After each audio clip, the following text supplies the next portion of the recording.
Bo. The Torah portion of Bo tells of the night of the death of the firstborn. This event has multiple connections to the Messiah, from the blood of the lamb on the doorpost to the mixed multitude that left Egypt after that final plague.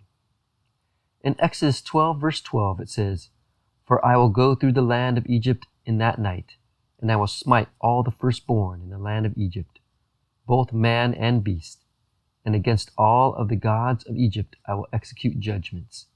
I am the Lord." The first day of Pesach is the day of the death of the firstborn, and in Hebrews 1 verse 6, Yeshua is called the firstborn. He is the firstborn over God's household, as it says in Romans 8 verse 29, the firstborn among many brethren. In Colossians 1 verse 15, it even says that he is the firstborn of all creation.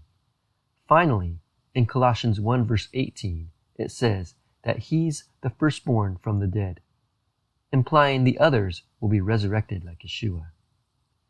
In Exodus 12 verse 13 it says, "And the blood shall be to you for a token upon the houses where ye are. And when I see the blood, I will pass over you, and there shall no plague be upon you to destroy you, when I smite the land of Egypt." Believers in Yeshua as the Messiah equate the blood of the Pesach lamb with the symbol of the Messiah's blood. The Mechita has a slightly different take. By connecting two verses from the story of the binding of Yitzhak with the story of Pesach, the Mechita suggests that the blood over the Passover lamb invoked the sacrifice of Yitzhak. In Exodus 12 verse 13 it says, "And when I see the blood, I will pass over you." This means when I see the blood of the binding of Yitzhak, as it says in Genesis 22 verse 14. And Avraham called the name of that place, "The Lord will see." And elsewhere it says in 1 Chronicles 21 verse 15, "And as he was about to destroy, the Lord saw and changed his mind." What did he see? He saw the blood of the binding of Yitzhak, as it says, God will see for himself the lamb. According to the Mechilta, God spared the children of Israel on the merit of Avraham's willing sacrifice of Yitzhak. Since Avraham had already willingly offered his firstborn, God regarded that sacrifice as an exchange for the firstborn of Israel. The blood on the doorpost also pointed towards the merit of a different sacrifice. The blood of the Pesach lamb symbolizes the firstborn of God's house, his beloved Son, Yeshua. His willing sacrifice is an exchange for us. The Targum says something similar about this verse that seems to allude to the Messiah. "And the blood of the Pesach sacrifice will be a sign. Like the sign of circumcision, it shall be a ransom for you. I will look upon the value of the blood, and I will spare you. And the angel of death, to whom is given the power of destruction, shall have no dominion over you." In Exodus 12 verse 38 it says, "And a mixed multitude went up also with them, and flocks and herds, even very much cattle." The children of Israel left Egypt with a mixed multitude. Certain Egyptians and other nations that the Egyptians had enslaved were able to be redeemed just by mere association with the Jewish people. The Midrash has an interesting parable on this. The Holy One, blessed be He, was like a king who made a festival in honor of his son, at which he slew his enemies in gladiatorial games.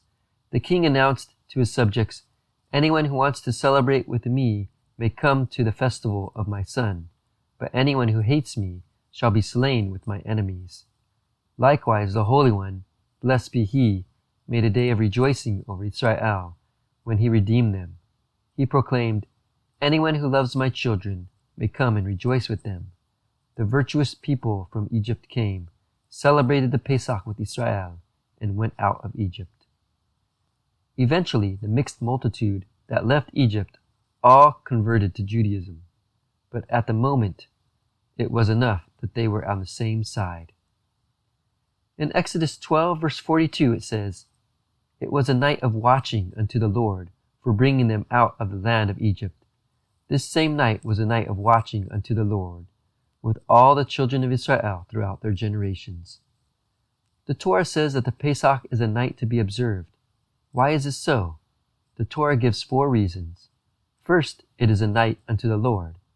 Second, it's a night for having brought them out of the land of Egypt. Third, it's a night for all the sons of Israel. Fourth, it's a night for their generations. The Targum on this passage has a liturgical poem based on this verse that reveals the glory of God in each of the 4 nights. 4 nights are inscribed in the Book of Memorials before the Master of the universe. The first night was when he appeared to create the world. The second night was when he appeared to Avraham. The third night was when he appeared in Egypt. His hand slew all the firstborn of Egypt, and his right hand saved all the firstborn of Israel. The fourth night will be when he manifests himself to free the house of Israel from among the nations, and he called them all nights to be observed. In each of these 4 nights, God unexpectedly reverses the darkness and brings forth light. The first night happened when God said, "Let there be light," and then Messiah shone in the darkness. It says in Genesis 1 verses 3 through 4, God saw that the light was good, and the darkness he called night. The second night occurred when God appeared to Avraham after he'd been completely cut off from the other nations, and his legacy was uncertain. God promised Avraham a legacy, and he gave him a glimpse into the future. As it says in Genesis chapter 15, verses 13 and 14, "And he said unto Avram, Know of a surety that thy seed shall be a stranger in a land that is not theirs, and shall serve them, and they shall afflict them 400 years. And also that nation whom they shall serve will I judge, and afterward shall they come out with great substance."